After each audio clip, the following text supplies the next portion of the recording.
नमस्कार दोस्तों, मेरा नाम ऋषभ शिवरंजन है और मुझे 64वीं बीपीएससी परीक्षा में 23वीं रैंक मिली है और बिहार पुलिस सेवा में 8वीं रैंक मिली है मेरिट लिस्ट में। आज हम लोग अपनी स्ट्रैटेजी सीरीज देख रहे हैं उन लोगों के लिए जो लोग कहीं काम कर रहे हैं या जिनके पास थोड़ा कम समय है।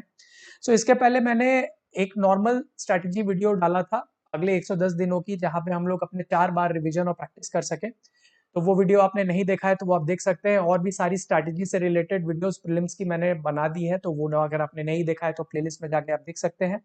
बाकी डिटेल्स जो है क्वेश्चन से रिलेटेड, प्रीलिम्स से रिलेटेड, करंट अफेयर से रिलेटेड मैं टेलीग्राम ग्रुप में डालता हूं, तो अगर आपने वो ज्वाइन नहीं किया तो वो भी आप ज्वाइन कर सकते हैं। आपको लिंक जो है डिस्क्रिप्शन में मिल जाएगा। अगर आप फेसबुक पे ज्यादा एक्टिव हैं तो फेसबुक पे भी आप पेज लाइक और फॉलो कर सकते हैं। आज हम लोग अपनी जो ये वर्किंग प्रोफेशनल के लिए जो लोग काम कर रहे हैं कहीं पर, जिनके पास समय थोड़ा कम है, उन लोगों के लिए हम स्ट्रैटेजी देखेंगे। अब जो पिछली स्ट्रैटेजी मैंने जो दी और ये स्ट्रैटेजी में मेजर डिफरेंस टाइम का है, क्योंकि स्ट्रैटेजी मोस्टली टाइमलाइन तो सेम ही रहेगा, सारा जो स्ट्रक्चर है वो सारा चीज सेम रहेगा। बस वहां पे फायदा क्या है, जो लोग फुल टाइम प्रिपेयर कर रहे हैं उनके पास 10 घंटे हैं, क्योंकि वहां मैंने 10 घंटे का स्लॉट बना के दिया था। यहाँ पे मैं उसको 6 घंटे मान के चल रहा हूँ, क्योंकि जो टेलीग्राम ग्रुप में मैंने आपसे जो पोल पूछा था कि आप लोग वर्किंग जो है वो लोग कितने घंटे दे सकते हैं, तो मोटा मोटा 5 से 6 घंटे की तरफ मैक्सिमम वोट्स आए थे, तो मैंने एक एवरेज 6 घंटे लिया है। तो उस हिसाब से मैंने ये स्ट्रैटेजी बनाई है। तो ओनली डिफरेंस जो यहाँ पे आएगा वो 4 घंटे का है। जो 10 घंटे नॉर्मल लोग प्रिपेयर कर रहे थे और जो काम करने वाले लोग होंगे वो 6 घंटे प्रिपेयर कर पाएंगे। तो जो 4 घंटे का जो डिफरेंस क्रिएट हो रहा है, उसका जो थोड़ा डिफरेंस आएगा, जो कि मैं आपको सजेस्ट करूंगा कि कैसे आप अपने वर्किंग टाइम के दौरान उसको एफिशिएंसी को इंक्रीज कर सकते हैं। वो चीजें कुछ मैं आपके साथ पॉइंट्स डिस्कस करूंगा जो मैंने भी अपने काम करने के दौरान यूज की थी। तो हम लोग इस वीडियो को शुरू करते हैं। तो किसको फॉलो करना चाहिए, अगेन जल्दी से मैं बता देता हूँ। जिन्होंने कभी प्रीलिम्स क्लियर नहीं किया है, या जो लोग वीक हैं, मतलब जिनको लगता है कि हमारी तैयारी उतनी अच्छी नहीं है, उन लोगों को करना चाहिए। या जिनका पहला अटेम्प्ट है तो उनको अगले 110 दिन पूरा प्रीलिम्स पे ही फोकस करना चाहिए। उन लोगों को अभी मेंस की तरफ नहीं जाना चाहिए, क्योंकि अभी कंपटीशन बढ़ता चला जा रहा है। तो मेरा ये सजेशन होगा कि ऐसे लोगों को बिल्कुल फुल टाइम अपना प्रीलिम्स पे प्रिपरेशन करना चाहिए। और खासकर उन लोगों को जो काम कर रहे हैं, उनके पास वैसे ही समय की कमी है, तो मेरा एक सजेशन होगा कि वो लोग भी अभी सिर्फ प्रीलिम्स पे फोकस करें। तो हम लोग आगे बढ़ते हैं। अगेन यहाँ पे भी हमारा वही सेम होगा, 4 rounds of revision and practice, क्योंकि मैंने बार बार बोला है कि अगर आप प्रैक्टिस ज्यादा नहीं करेंगे, रिवीजन नहीं करेंगे, तो अगेन आपके सिलेक्शन के चांसेस कम हो जाते हैं, क्योंकि मोस्टली प्रीलिम्स में फैक्चुअल क्वेश्चंस आते हैं। तो अगर आप रिवीजन और प्रैक्टिस नहीं करेंगे तो वो आपको रिटेन नहीं हो पाएगा, आपको याद नहीं आ पाएगा, और आपकी एक्यूरेसी कम हो जाएगी, जिसकी वजह से आप एलिमिनेट हो सकते हैं लास्ट में 3-4 नंबर से, जो कि बहुत दुख देता है। इसीलिए रिवीजन और प्रैक्टिस हम 4 राउंड का करेंगे, जैसा कि हमने अपने लास्ट वीडियो में भी देखा था। तो हम लोग अब स्लॉट टाइमिंग देख लेते हैं। तो मैंने यहाँ कोशिश की है, यहाँ मेरा अजम्पशन ये है कि कोई आदमी अगर काम कर रहा है तो उसके 9 to 7 तक के वर्किंग आवर्स होंगे, मतलब सुबह 9 बजे से लेके शाम के 7 बजे तक के वर्किंग आवर्स होंगे। और यहाँ पे सेकंड अजम्पशन ये है कि वर्क फ्रॉम होम होगा मोस्टली, तो आपका आने जाने में, कम्यूट में टाइमिंग आपको नहीं खर्च करना पड़ रहा है। तो मैंने 9 से 7 तक का समय जो हटाया है इसके अंदर, मैंने उसको इंक्लूड नहीं किया है। सुबह 9 बजे से रात में 7 बजे तक का जो समय है, तो मैं 4 स्लॉट को 2 स्लॉट में डिवाइड करूंगा। और एक चीज यहाँ ऑब्वियस है कि आप, क्योंकि आप वर्किंग है, तो आपको थोड़ा एफर्ट ज्यादा डालना पड़ेगा एक ऐसे कैंडिडेट के मुकाबले जो कि फुल टाइम प्रिपेयर कर रहा है। तो आपको अपना दिन 5 बजे शुरू करना पड़ेगा, जो कि इनिशियली लग सकता है कि डिफिकल्ट है, बट यकीन मानिए अगर आप सेलेक्ट होके जाएंगे, तो जब आप ट्रेनिंग में भी जाते हैं तो आपको हमेशा 2 साल तक की जो भी ट्रेनिंग होती है, वहां पे आपको सुबह 5 बजे या 4 बजे उठाया जाता है। तो अल्टीमेटली आपको ये करना ही पड़ेगा। तो अपनी हैबिट में इसको आप बिल्कुल अभी से ले आइए। इवन जो लोग फुल टाइम भी प्रिपेयर कर रहे हैं, उनका भी मेरा ये सजेशन होगा कि आपको 5 बजे उठना चाहिए। बट जो लोग काम कर रहे हैं एटलीस्ट उनको 5 बजे तो उठना ही चाहिए।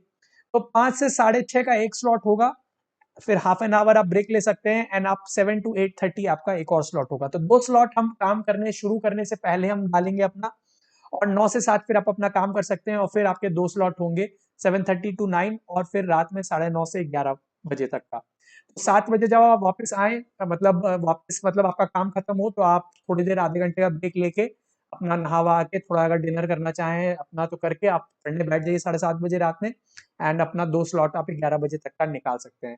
6 आवर्स की आपकी स्लीप होगी, 11 से 5 तक की। तो आपका ये एक जो है सोने का पैटर्न है और इस चीज को आपको फॉलो करना है। यहाँ पे एक और चीज ध्यान देने की है, जो 9 से 7 तक का आपका टाइम है, अगर आप घर से ही काम कर रहे हैं तो आपको हर घंटे को यूटिलाइज करना है, क्योंकि बहुत बार ऐसा नहीं होता है कि आप पूरे 9 से 7 तक पूरे समय काम कर रहे हैं। तो बीच बीच में अगर आप 1 घंटा भी पूरे दिन में अगर निकाल पाएंगे तो वो आपके लिए बहुत काम की चीज होगी। तो उस 1 घंटे को आप ऐड कीजिए अपने पढ़ाई में, और उसको आप कोई अपने एक स्लॉट के अंदर ऐड करके कोई अपना रिवीजन और प्रैक्टिस आप कर सकते हैं। आप इसको कोशिश कीजिए कि अगले 3 महीने आप वर्क जो अपना ऑफिस वाला जो भी आप कर रहे हैं, जहां भी आपको समय मिल सके उसको आप निकालिए।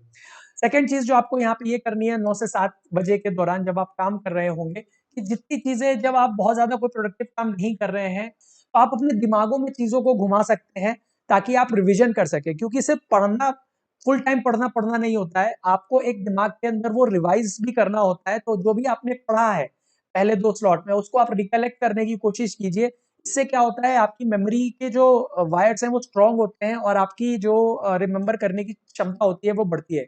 ये चीजें जो फुल टाइम प्रिपेयर कर रहे हैं उनको भी करनी चाहिए, कि अगर आप 10 घंटे पढ़े तो एटलीस्ट 2 आवर्स आपको 2 to 3 आवर्स ये मेमोरी एक्सरसाइज करनी चाहिए, कि आप जो भी पढ़ा है आप आंख बंद करके उसको रिकॉल करने की कोशिश करें कि आपने क्या पढ़ा है। एक बहुत अच्छी टेक्निक है जो बहुत सारे टॉपर्स यूज करते हैं, जो कि उनको हेल्प करती है बाद में। तो ये एक मोटा मोटा स्लॉट था जो आपको फॉलो करना चाहिए।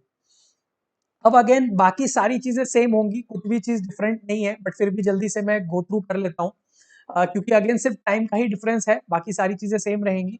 तो पहला राउंड ऑफ रिवीजन हमारा सितंबर एंड तक होगा, जो कि आप कल से ही शुरू कर सकते हैं। और सेकेंड राउंड अक्टूबर में होगा, थर्ड राउंड नवंबर में होगा, और लास्ट फोर्थ राउंड हमारा दिसंबर में होगा, जब आप जल्दी जल्दी अपना जो इंपॉर्टेंट पॉइंटर्स है वो आप खत्म करेंगे। तो हमारे 4 स्लॉट यहाँ वही होंगे जो हमने वहां पे टाइमिंग में आपको दिखाया है। तो आपका फर्स्ट स्लॉट फिक्स होगा करंट अफेयर्स के लिए, जो कि आप अपना सितंबर एंड तक चलाएंगे। सोर्स कहाँ से पढ़ना है, कहाँ कैसे पढ़ना है, ये सारा मैंने स्ट्रैटेजी वीडियो में ऑलरेडी बताया हुआ है, तो वहां से आप फॉलो कर सकते हैं। अगेन सेकंड, थर्ड और फोर्थ स्लॉट में आपका हिस्ट्री, साइंस और ज्योग्राफी है, जो आपका मैक्सिमम क्वेश्चंस आते हैं जिससे 60 मतलब फिल्म्स में बीपीएससी के। तो आप सितंबर एंड तक अगेन जो है आप जो करंट अफेयर्स, हिस्ट्री और साइंस 3 स्लॉट में खत्म कर सकते हैं, और ज्योग्राफी अभी से लेकर 10 सितंबर तक आप अपनी फोर्थ स्लॉट में खत्म कर सकते हैं। और बाकी फिर जो हमारा 11 से 30 सितंबर तक का बचता है, उसके अंदर आप अपना इकोनॉमी खत्म कर सकते हैं फोर्थ स्लॉट में। तो इससे क्या होगा, आपका जो है मोटा मोटा मोस्टली सारे सब्जेक्ट्स कवर हो जाएंगे सितंबर एंड तक। फिर हमारा अक्टूबर आता है, तो हमारे जो 2 सब्जेक्ट्स बचते हैं पॉलिटी और मैथ्स के, वो अगेन आप स्लॉट 2 और 3 में 15 अक्टूबर तक खत्म कर सकते हैं। एंड अगेन जैसे मैंने बोला था, फर्स्ट स्लॉट आपका करंट अफेयर्स के लिए फिक्स होगा, जो कि अक्टूबर एंड तक चलेगा। एंड आपका साइंस का जो स्लॉट होगा वो अगेन 15 दिन में आपको खत्म करना है, जो है वो आपका खत्म होगा। एक और चीज जो यहाँ पे इंपॉर्टेंट है वो मैं ये बता देना चाहता हूँ, कि आपको जो 1.5 घंटा यूज करना है, इसके अंदर आपका डिवीजन ऐसे होगा कि 30 मिनट्स आप प्रैक्टिस रीडिंग करेंगे और 1 आवर प्रैक्टिस करेंगे। जहां वहां पे जो मैं बता रहा था 2.5 घंटे का जो स्लॉट था, वहां पे हम लोग 1 घंटा रीडिंग कर रहे थे और 1.5 घंटा प्रैक्टिस कर रहे थे, वो घट के यहाँ पे 30 minutes of reading and 1 hour of practice हो जाएगा। तो ये हमारा एक होगा। अगेन अक्टूबर में सेकेंड राउंड ऑफ रिवीजन जो हम कर रहे थे, तो हमारा 16 से 31 अक्टूबर तक का जो स्लॉट था, उसके अंदर हम हिस्ट्री, ज्योग्राफी और इकोनॉमी अपना स्लॉट 2, 3 और 4 में कवर कर लेंगे। तो हमारे 2 राउंड ऑफ रिवीजन हो जाते हैं। पॉलिटी और मैथ्स जो बचता है वो अगले 10 दिन में नवंबर 1 से लेकर 10 तक में स्लॉट 2 और 3 में 1.5 घंटा देके हम लोग कर लेंगे। अगेन करंट अफेयर्स हमारा जो है रेगुलरली मंथ एंड तक चलेगा, एंड साइंस भी हमारा नवंबर एंड तक चलेगा, जो कि थर्ड राउंड ऑफ रिवीजन होगा। एंड आपका जो हमारा जो 11 से 30 सितंबर तक का जो समय बचता है, उसको स्लॉट 2 में आपको हिस्ट्री कवर करनी है 1.5 घंटे में 20 दिन में। एंड जो हमारा 11 से 20 जो स्लॉट 3 में जो हमारे 20 दिन बचते हैं, उसके अंदर 11 से 20 तारीख तक आपको ज्योग्राफी खत्म करनी है, और 21 से 30 तक आपको इकोनॉमी खत्म करनी है। तो ये हमारा मोटा मोटा नवंबर में थर्ड राउंड ऑफ रिवीजन होगा, और दिसंबर में फाइनली 11 दिन में आपको, अगर आपको छुट्टी मिल सकती है अपने ऑफिस में, तो आप फुल टाइम छुट्टी ले सकते हैं 2 हफ्ते के लिए, और वहां पे आप अपना मैक्सिमम जो आपने नोट्स बनाए हैं या रिवीजन प्रैक्टिस किया है वो आप अपना फाइनल खत्म कर सकते हैं।